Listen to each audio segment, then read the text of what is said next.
Tango Police. Don't join it.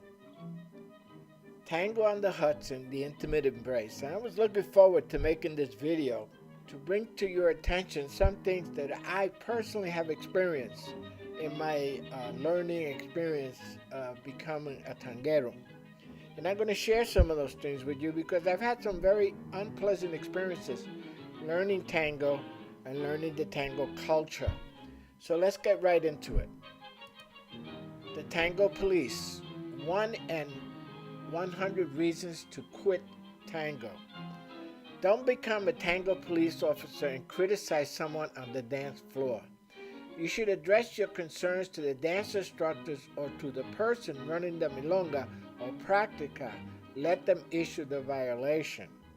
Don't be a tango snob. Just because you've been dancing tango for years doesn't give you license to be a tango snob. There are always better dancers at tango than you. Don't stand on the rules to be rude to new dancers. If the inexperienced dancers don't welcome new dancers into the tango community, the newbies will just fade away and never to be seen again. I personally had the experience believing I had befriended someone in tango. I came over and broke one of the cardinal rules of tango, which was the cabecera. And I just came over and said, would you like to dance? And the person said no. Then, in a further discussion, I found out that the reason she turned me down was because I didn't give her the cabecera, which is the head nod, and from across the room. And I felt that that was not something that she should have done. She should have addressed the issue with me and said, you didn't do the proper etiquette, and because of that, I don't want to dance. And she would have shared that with me because we weren't on the dance floor yet.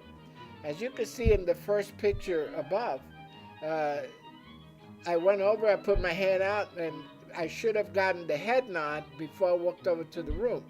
And the other thing is, when you do the head nod, or what they call the cabecera, you have to walk over to the person you want to dance with to put your hand on so the person next to her doesn't think it's her that you want to take out.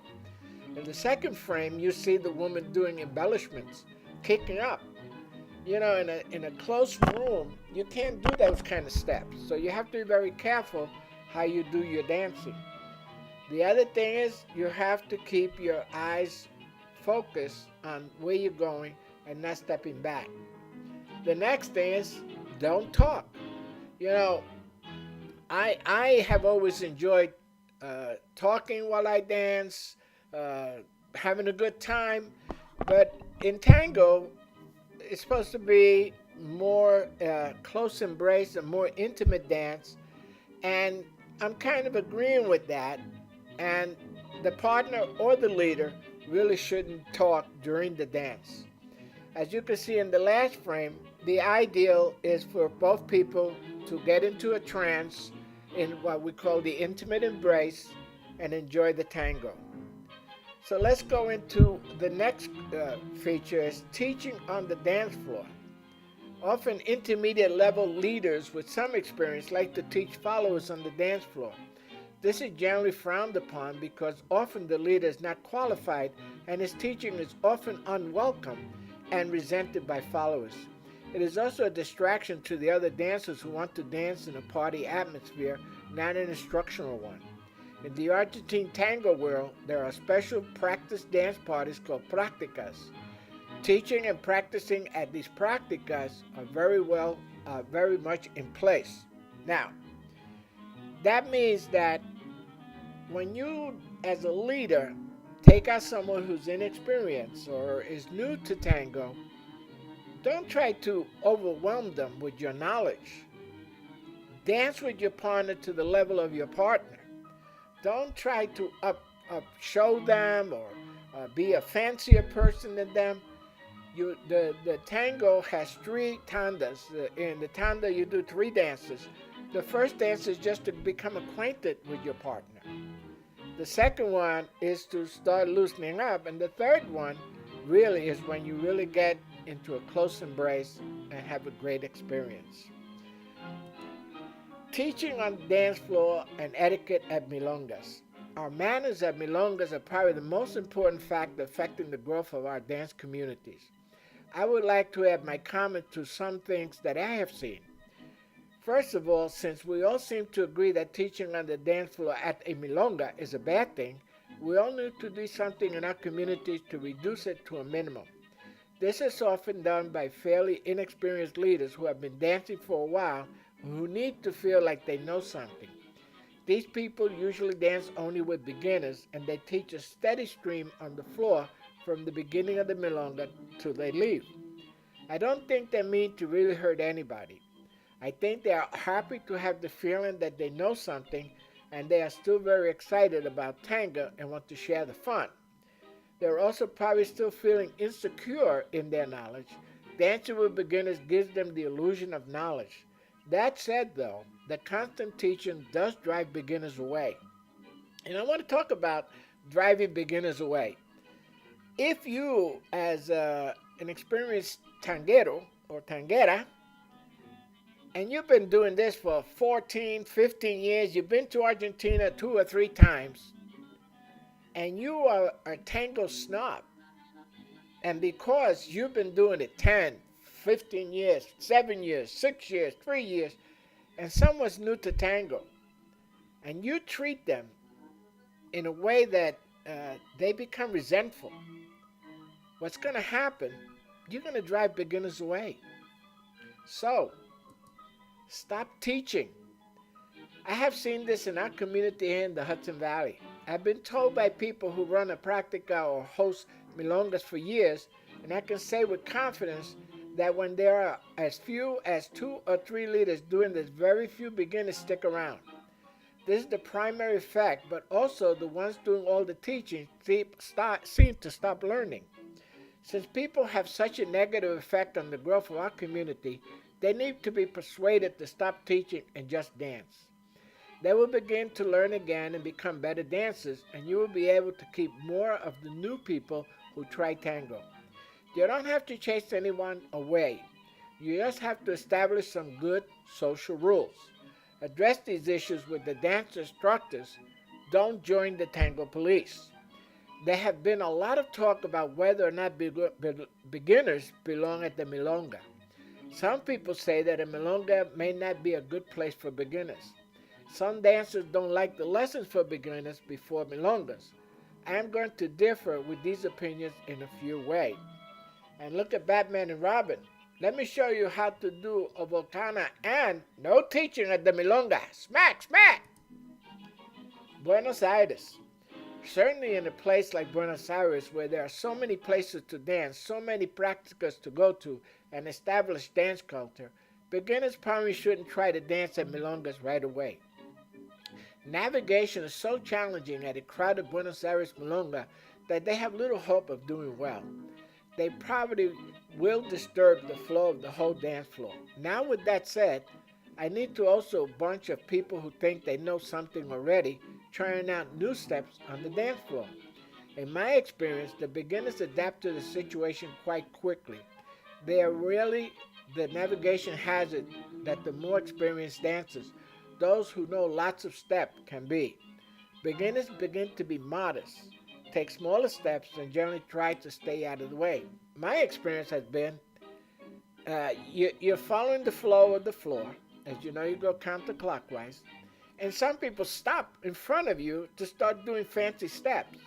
And you have to stand there doing rock steps until they start to move forward. So you have to gauge the flow of the room in order to do those fancy steps. Dance teachers. I have heard many dance teachers complain that it is very hard to get their students to go out dancing. It isn't hard to understand when they tell them that they shouldn't go out right away.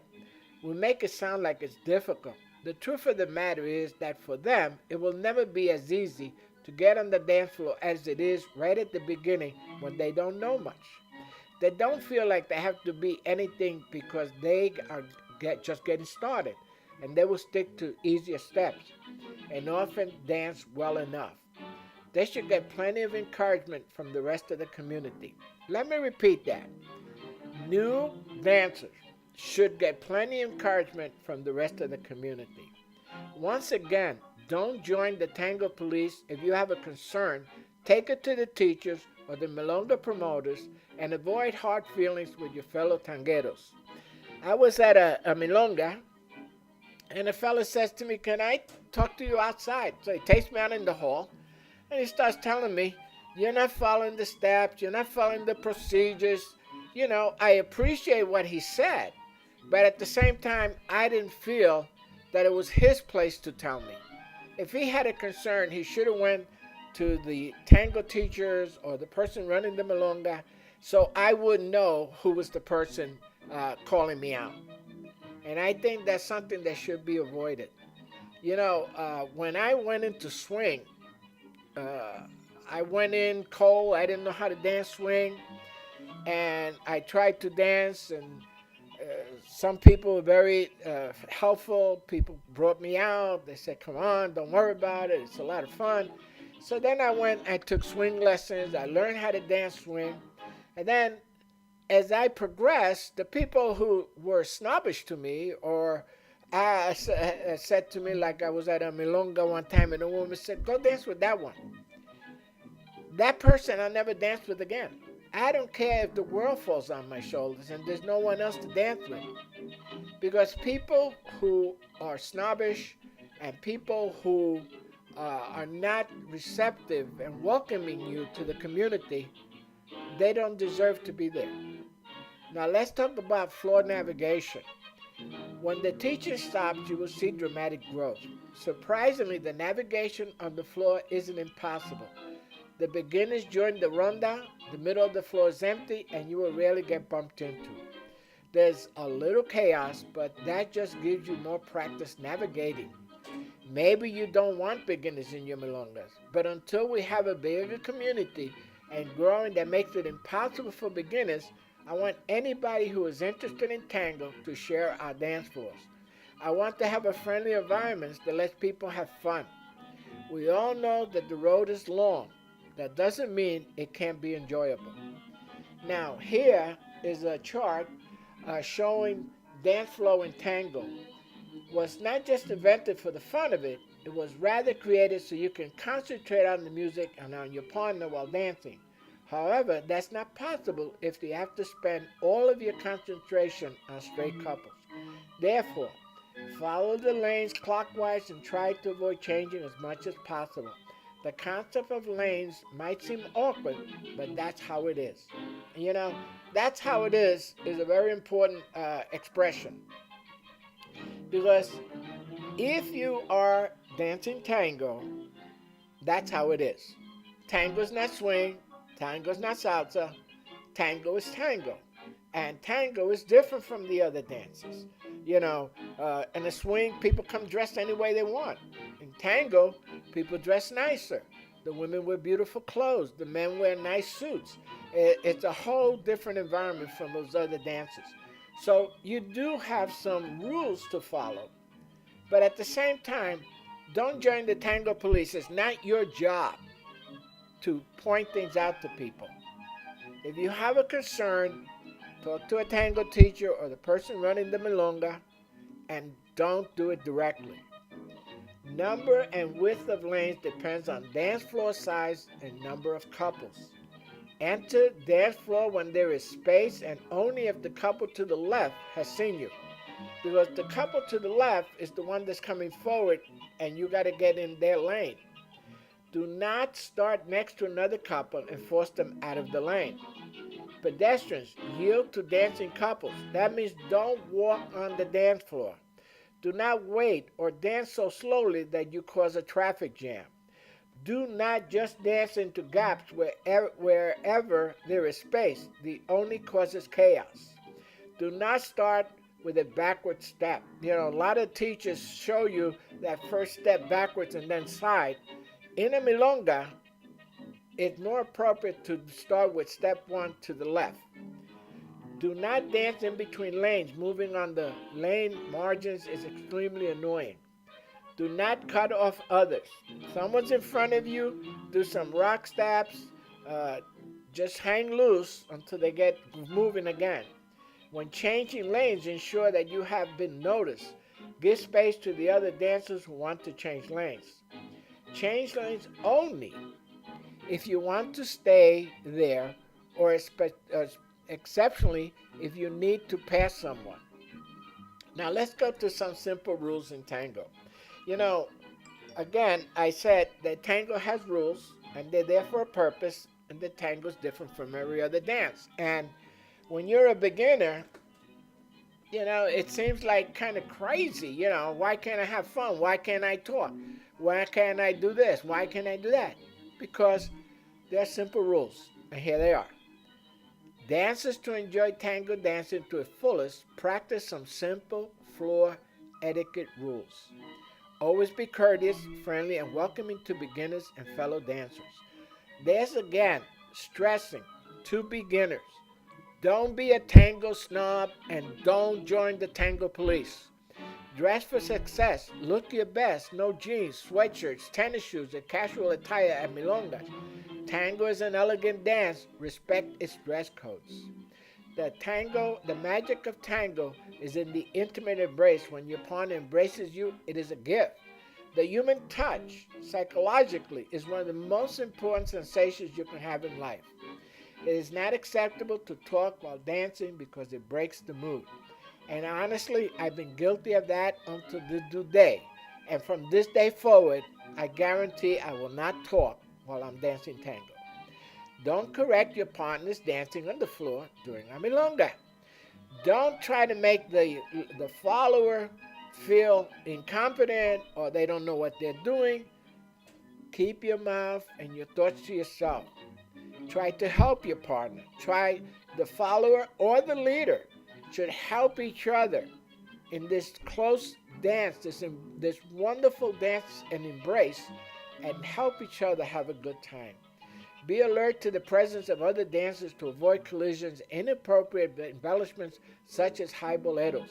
Those high boleros and that show, that's all well and good if there's the space.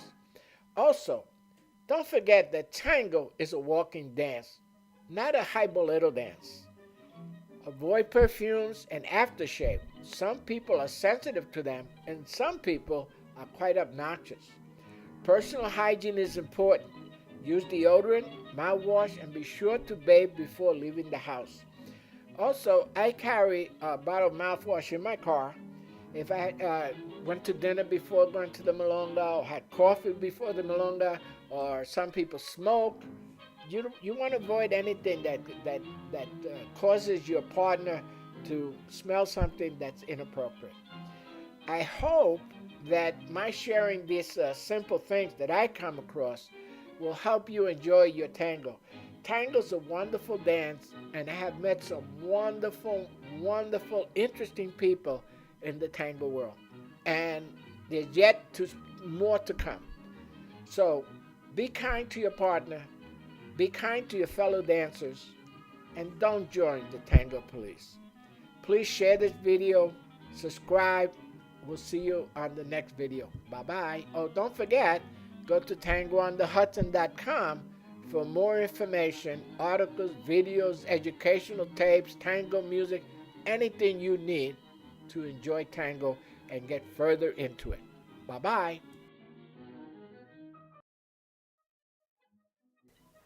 You have to take lessons. There's no substitute for learning the fundamentals well. Every dancer who wants to learn the Argentine tango well owes it to themselves and their partners to take at least one full beginners series classes before going out to dance or moving on to beginning intermediate classes. If dancers rush ahead, they find they know a bunch of moves, but it doesn't feel like dancing. Learning Argentine tango is exactly like learning a language. Until you know how to use basic words, you can't have a enjoyable experience. Tango community. There's a feeling of community and inclusion in the Hudson Valley tango population. So is room for new members to come onto the dance floor. Tango dances are taking place all over the Hudson Valley, the world, and the tri-state area. So what are you waiting for? Call Daniel Dance Studio today, 845-475-6006. Their studio is at 464 Main Street, Beacon, New York. Also have a branch in Kingston. Also, go to tangounderthetent.com, a nonprofit tango. You could also take tango classes with Iron Crystal at the Rhinebeck Dance Center, 7345 South Broadway, Route 9, Red Hook, New York. Go to our YouTube channel for tangounderthehudson.com, where we have over 750 tango videos on everything you want to know about tango, classes, dancing, music, orchestras, singers. Everything you ever wanted to know about tango is on our YouTube channel. Thanks for watching. We'll see you on the next video. Bye-bye.